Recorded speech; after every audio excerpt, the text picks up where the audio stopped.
Welcome back. I'm with Isabella Oakeshott. We are covering every aspect of the migrant crisis, which you may have noticed has got worse and worse and worse since Labour came in. No one is exonerating the Tories. This is their fault.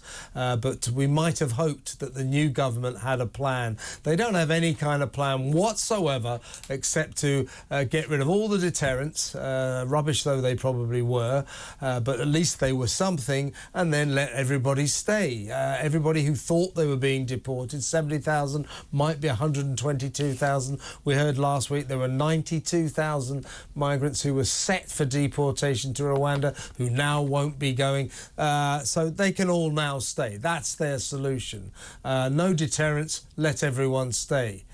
I mean, you know, I just barely know what to say about that.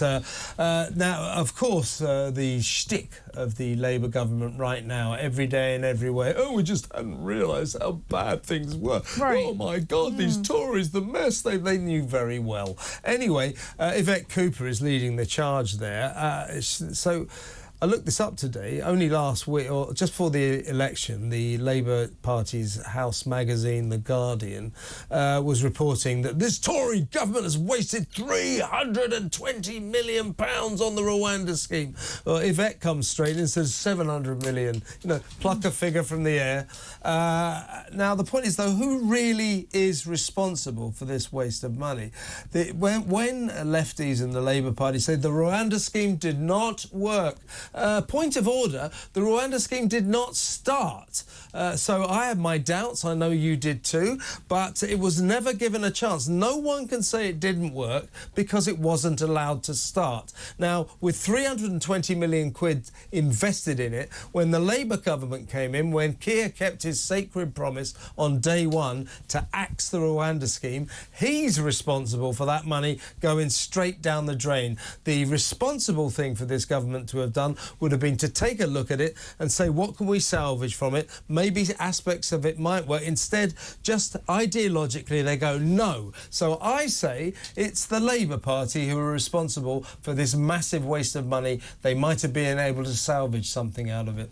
Well, if it was truly on the edge of being able to work, and I think we can always wonder why Rishi Sunak called the election when he did. Yeah, it's a bit strange. If the scheme was just about to work, then you would have thought he might have wanted to demonstrate that's that. Right. So perhaps it never would have worked.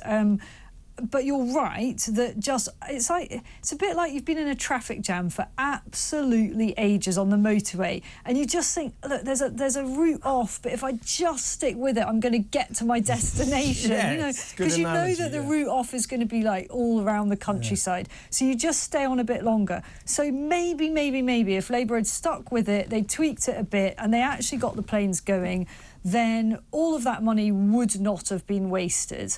I've always been of the view that if you only had to make the Rwanda scheme work for a short period and show you were serious about it, for the message to get out that this is where you're going, folks. This is where you're going, lads, and it is almost all lads. If you get on that boat and you come to the UK, you're going to Africa. And very soon word would have got out and they wouldn't be coming anymore.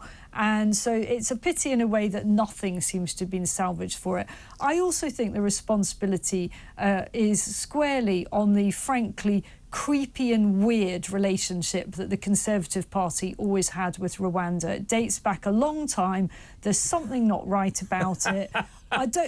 People will not realise this. Even I didn't realise this. I'm supposed to be the international editor.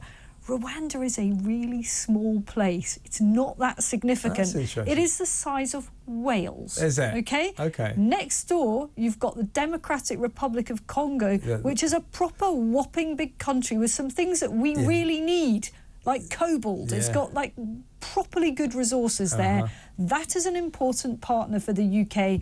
Rwanda, hello, what's going on here? What were the Tories up to? Were there any backhanders, I wonder, over the years? I'm just putting it out there.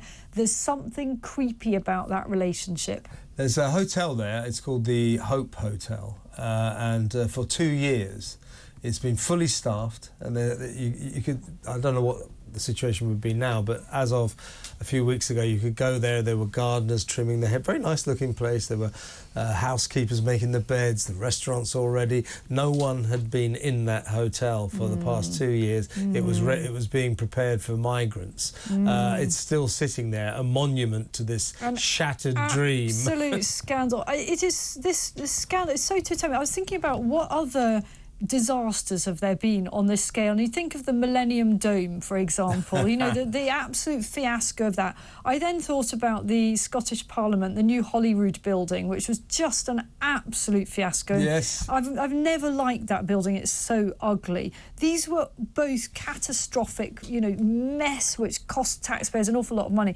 but nothing quite has had such wide implications for the country as the failure of the Rwanda policy and also the Bibi Stockholm. Both of these are totemic in what they represent, basically monuments to incompetence. Yeah, and let's go just briefly back to the barge. The reason I think that, you know, with this another stroke of his ruthless pen, Keir Starmer has just said, right, that's gone, is because it's, as you said, it's totemic. It's one of the iconic images. Yeah. But it's not a practical, real-world decision, because once again, that question, you've got 500 young men on that boat, local community, only 12,000 people live in Portland, as they always said, we've got one copper, one GP. What do you expect us to do with 400 young unemployed men? And indeed, a couple of them got done for dope dealing last week, and they couldn't speak English either. So they just thought, right, that's gone. So what happens to the 400 people? It just seems to me that Yvette Cooper and Keir Starmer came into office, you know, full of ideological zeal. You know, we're going to get rid of all this evil Tory bureaucracy, this evil migrant crisis approach that they have, and they've done it all.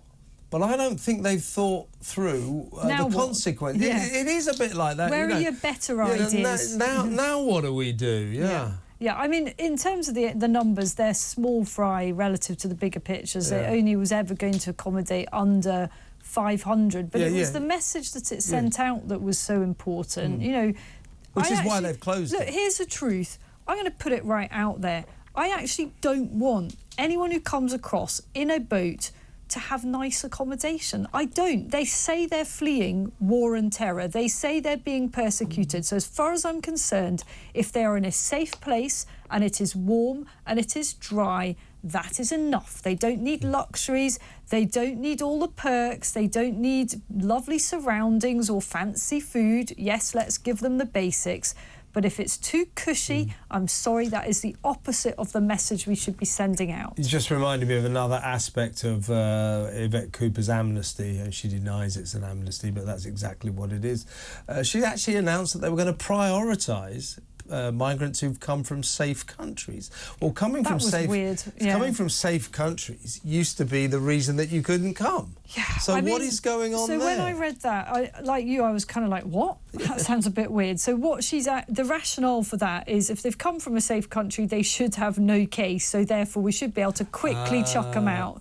In reality, I mean, first of all, you're going to find a sudden drop-off in the number of people confessing that they've actually come from, I don't know, well, quite literally, France.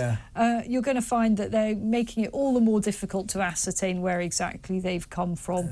But that was a reason to try to get through the backlog quicker. I was it'd be quite funny if a migrant came across the Home Office officials.